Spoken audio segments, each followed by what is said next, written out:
Gulalee Media Network. Gulalee Fangalani, Sinisu Yawano Fito, Obsenan Kisu Garani, Sifa Morma, Turega, Seni Taka, Odu Seni, Vidi Setiaka. Isatu Kenya, Udini Vehulatu, Janana Kenya, Falkawia Gubatu. Gabe Fatu, Tuwa Manakambine, Utokuma, Dini Kenya Janine, Finella Fasena, Angulale Fangalani, Sinisu Yawano Fito, Obsenan Kisu Garani, Finella Fasena, Angulale Fangalani, Sinisu Yawano Fito, Obsenan Kisu Garani. Yoya Nagenya Dursu akkam jirtu kabajamtoota daawwattoota Gulalee Media Network. Odeessaalee keenya kan guyyaa irraa qabannee jirra. Sagantaa kana kan isin biraan ga'u ana Boonnoo waa beekooti. Godina Shawaa Kaabaa aanaa darraatti humni faannoo guyyaa kaleessaa weerara baneen namoota hedduu kamse turuusaa odeeffannee jirra. Achuma Kaaba Shawaa aanaa Abbichuu fi Nyaattis farreen nageenya naannoo Amaaraarraa dhufan weerara bananii qabeenya uummataa saamaa akkasumas namoota nagaa irratti aleellaa bananii turani.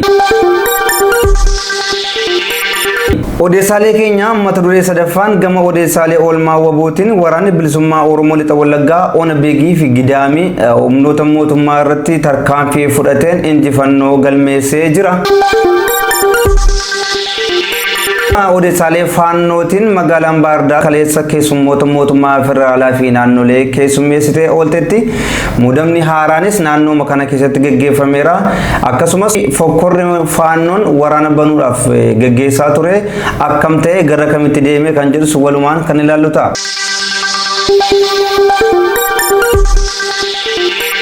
Irra deebiidhaan harka fuune akkam jirtu kabajamtoota daawwattoota Gulalee Media Network kun sagantaa keenya odeessaalee kan guyyaati. Qophii kana kan isin biraan ga'u ana Boonnoo waa beekooti. Hanga xumura sagantaa keenyaatti akka nu wajjin turtan kabajaan isin gaafanna. Maarree isinis fuula Facebook fi YouTube Gulalee Media Network fi like gochuun akkasumas share gochuudhaan akka nu deeggartan kabajaan isin affeerra.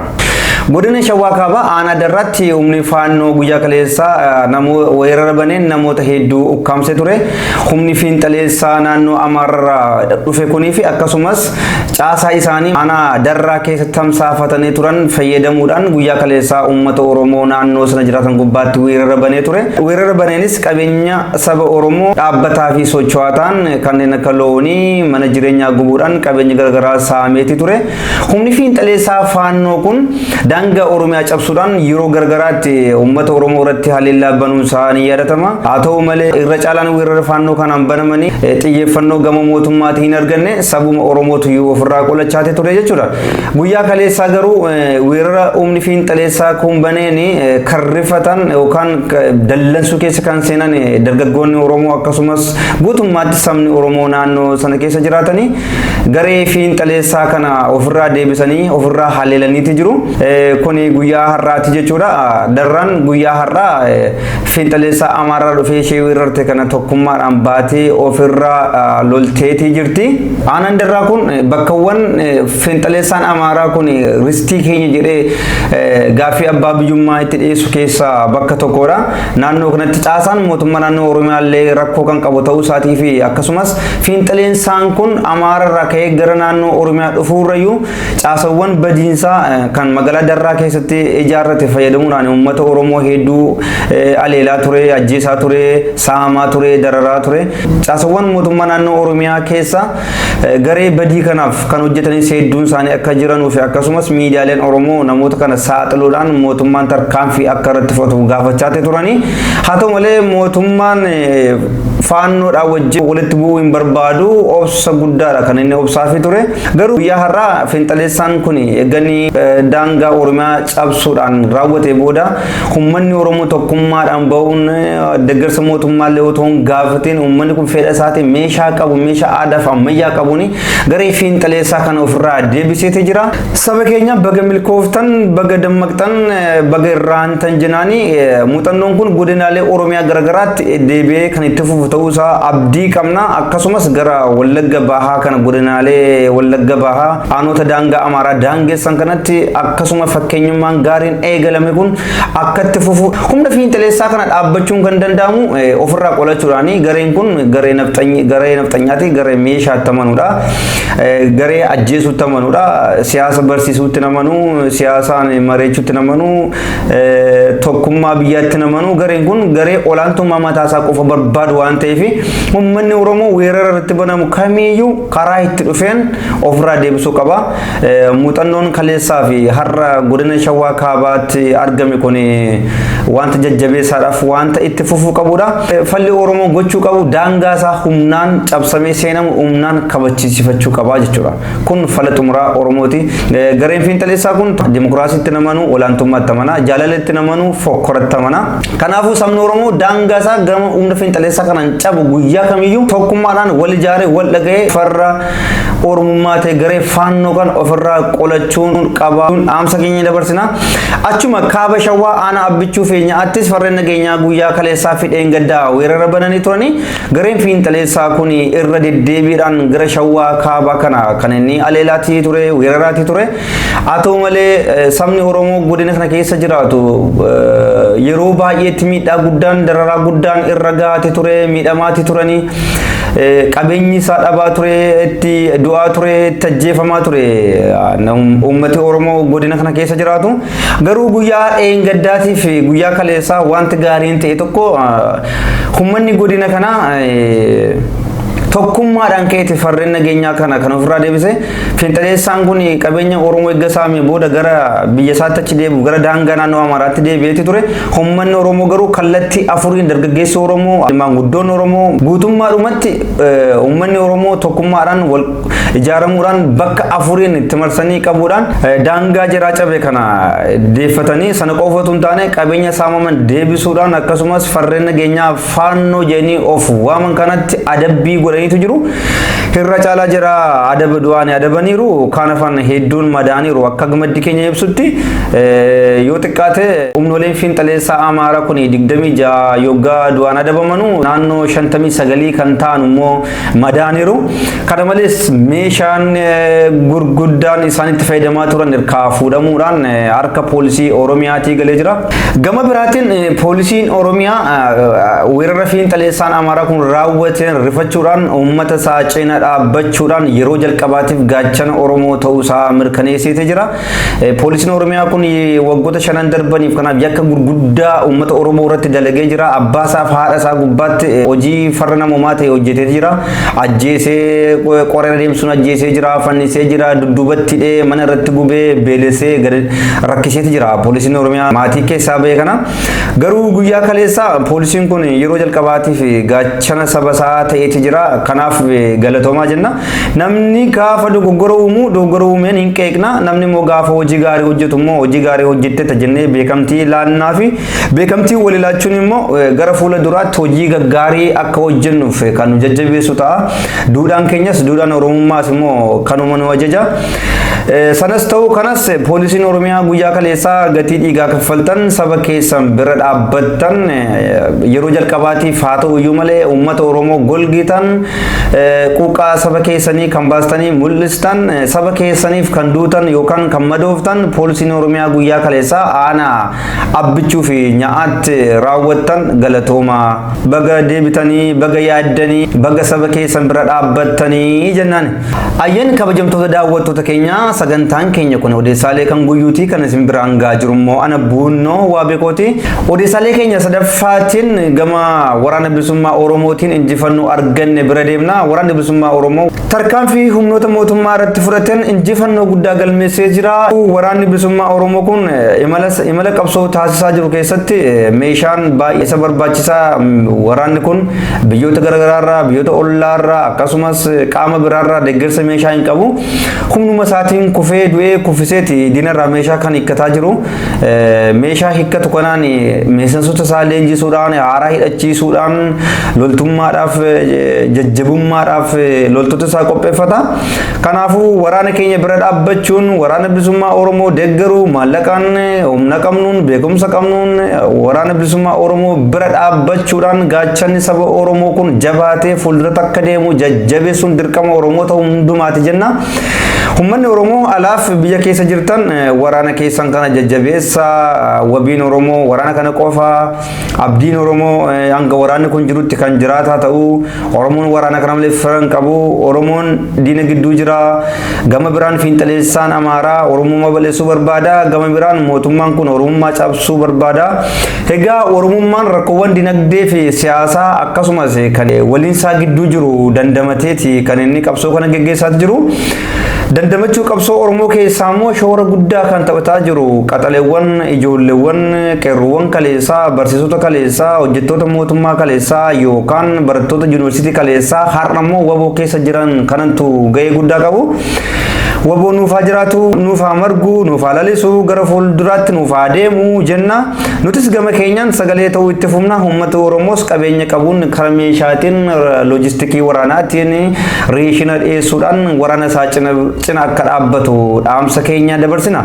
Mata-duree keenya guyyaa har'aa kan ta'u muudamuu pirezidaantii haaraa naannoo Amaaraa utuu hin taane gochi mootummaan federaalaa isaan gubbaatti raawwate baay'ee kan nama ajaa'ibudha. Magaalaan Baahir Daar teessoo fiinxaleessaa Amaaraati. Gareewwan kun achi keessa manneeffatanii jiru. Mootummaa Amaaraa hin fonqoshinee gara mootummaa federaalaa deemna jedhanii dhaadataa turanii teessoo fincilaa godhatanii turanii. Mootummaan federaalaa garuu magaalattii kana guutummaatti keessummoota federaalaa fi naannolee godhee ture. Pirezidaantiin naannolee obbo Shimallis Abdiisaa dabalatee hundumtuu argamaniiti jiru. Jeneraalonni waraanaa gurguddoo faannoodhaan barbaadaman magaalaa san keessatti argamanii jiru. Ittaanaan Iitaa Maajoor Shuum Jeneraal Abaaboo Taaddasee illee achumatti argamaniiti jiru.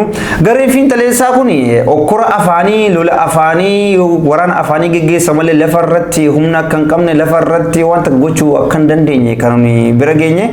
Gochi mootummaan federaalaa Baahir Daaritti godhe kunis tuffii maal fidduu kana kan isaanitti agarsiisee fi nuufis immoo kan nuuf mirkaneessedha. Mootummaan badhaadhinaa aangoo qabatees mootummaan naannoo Amaaraa pirezidaantii ja'affaa isaanii muuduu isaaniiti. Kun seenaa biyyattii keessatti gocha haaraadha. Gocha akka ta'e hin beekamnedha.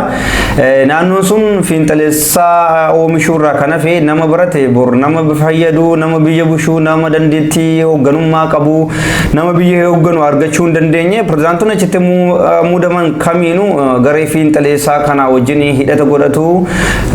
Kanaafuu sanas ta'e kanas waggaa 5 keessatti naannoon kisaaraa siyaasaa keessa seente naannoo Amaaraa kana waggaa 5 keessatti pirezidaantii ja'affaa isaanii muudaniitii jiru. Fokkorreen faannoo fi humni Amaaraa Popular Frontii kun dhiyeessaati turan bishaan dhugeeti jira. Miidiyaalee Oromoo dabalatee miidiyaaleen biyyattii hundumtuu garee kanarratti qoosawwan garaagaraa qoosaati jiru. Gareen faannoo kun afaanumaan lola, afaanumaan waca, miidiyaa irratti lola banaa, miidiyaa irratti lola xumuraa. Lafa irratti garuu humna tokko kan hin qabne, aangoo tokko kan hin qabne ta'uu isaa mirkaneeffanneeti jirra. Gareen fiinxaleessaan kun yeroo baay'eetti anatu surree uffachuu sin barsiise jedha, anatu nyaata uffachuu sin barsiise jedha. Fiinxaleessonni Amaaraa kun yeroo garaagaraatti keessumaa maqaa Oromoo dhoodhaan nyaata nyaachuu, uffata uffachuu, kophee uffachuu, kofoo uffachuu nutu Oromoo barsiise jedhu. Gariin isaanii immoo Oromoon Taanzaaniyaatti dhufe jedha, kaan immoo achuma bakkoota garaagaraa Madagaskar nuun jedhu. Gareen fiinxaleessaa kun maqaa Oromoo balleessuu kana ummatti fufee jira. Dhiyeenya kana immoo Oromoo nutu mana fincaanii fayyadamuu barsiise nuun jedhaniiti jiru. Seenaa tokko tokko yoo yeroo nu deengessuu baate gara booda deebinee kana ilaallu ta'a. Bara 1860 keessa mootichi Minilik wayyaa huccuu haati warraa mootii Abbaa Jifaar uffattu arguudhaan huccuu sana baay'ee jaallatee baay'ee mararsiifatee Abbaan Jifaar yoo danda'ame ogeessota wayyaa kana hodhanuuf akka gara Gondor ergee Xaayituudhaaf warra Minilikiif huccuu akka hodhanuuf gaafatee turanii xalayaa barreessanii. Abbaan Jifaaris gaaffii isaanii kan fudhachuudhaan namoota 18 ogummaa huccuu hodhuu kana qaban gara Gondor Ankobaritti erganii turani. Namoonni 18 kun gara Ankobar erga deemanii booda haala jireenya Minilikiin kan arganii Minilik fi maatiinsaa mana fincaanii kan achuma mana cinatti mana biratti kan fayyadaman turanii jechuudha. Ogeessonni 18 abbaan Jifaar erga addaan kutanii gara Jimmatti deemanii sababni isaas Minilikii fi maatiinsaa guutummaatti mana fincaanii hin qabanu. Manni fincaanii sagaraa kan bobbaan fincaan sagaraa kan bobbaan naannawaadhuma mana isaanii boroodhuma balbalumatti jechuudhaan namni sagal sun deebi'anii. Kabajamtoota daawwattoota keenya ilmaan namicha kanaatu har'a Oromoo nutu mana fincaanii fayyadamuu barsiisne jedhu nutu nyaata hojjechuu barsiisne jedhu. Kan biraa Oromoo sirna nyaataa nutu barsiise jedhu sirni nyaataa Oromoon qabiyyuu bakkaa bakkatti godinatti kan waladda ta'udha. Fakkeenya waladdummaa gosa nyaataa Oromoon qabu keessaa tokko yoon isinii kaase caccabsaa bira deemna. Caccabsaa akka godina keenya akka godina Iluu Abbaa Booraatti caccabsaan kan nyaatamu dammaan nyaatama. Godinaalee Shawwaa keessatti immoo caccabsaan kan nyaatamu irra caalaansaa dhadhaadhaanii jechuudha. Gama biraatiin gosoota nyaata Oromoo keessaa marqaan isa tokkodha. Marqaan godinaalee naannoo Oromiyaa tokko keessatti marqaan kan nyaatamu dhadhaadhaanidha. Godinaalee garagaraa keessatti immoo achuma marqaan kan nyaatamu raafuudhaan kan nyaatan ni jiru. Godina biraa keessatti immoo aannanii yookaan itittuudhaan marqaa kan nyaatan illee ni jiru jechuudha. Haa ta'u gaa egaa warri Amaaraa nyaata nyaachuu yookaan uffata uffachuu Oromoo barsiisanii gosa nyaata caccabsaa dammaan nyaatanu kan godini Iluu Abbaa Booraa nyaatu kun gosa Amaaraa isa kamtu nu barsiise. Gosa nyaata caccabsaa dhadhaatiin nyaatamu kan godinaalee Oromiyaa kan akka Shawwaa immoo fayyadamu kan ammoo gosa Amaaraa isa kamtu barsiise. Ka Baardaarii dhufe moo ka Gondorii dhufe kan jedhutu wal gaafachuun gaariidha.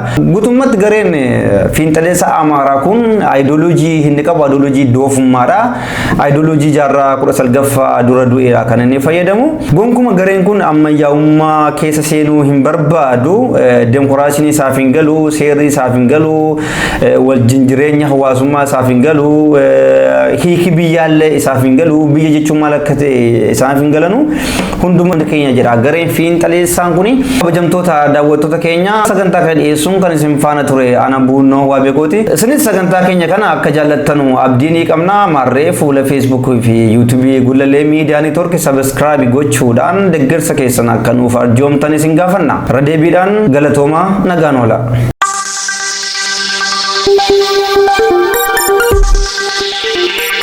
Gullallee Miidiyaa Neetwoork. Gullallee fangalaani sinni suyaawaan ofiitu obseenan kiisu garaani. Sifa mormaa ture gaarii seenyi takka hodhu orseeni bidirqisee biyya kaa. Ibsatu keenya urjiin ishee mul'atu jaalala keenya bakka guyyaa gubatu.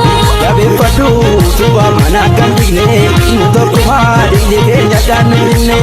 Finfinnee lafa seenaa kan gullallee fangalaani sinni suyaawaan ofiitu obseenan kiisu garaani.